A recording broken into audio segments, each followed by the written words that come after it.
নমস্কার বন্ধুরা, আজ আপনাদের পরিচয় করাবো রবীন্দ্রনাথ ঠাকুরের লেখা বিখ্যাত গদ্য কাব্য গ্রন্থ লিপিকা। এটি প্রকাশিত হয় 1922 খ্রিস্টাব্দে।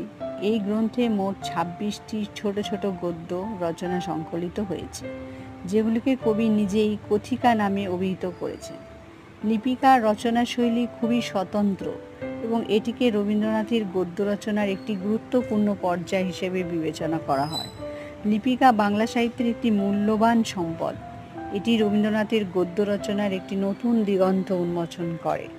সংক্ষেপে, লিপিকা রবীন্দ্রনাথ ঠাকুরের একটি অনন্য সৃষ্টি, যা তার গভীর জীবনবোধ, শিল্পকলা এবং ভাষা শৈলীর পরিচয় বহন করে।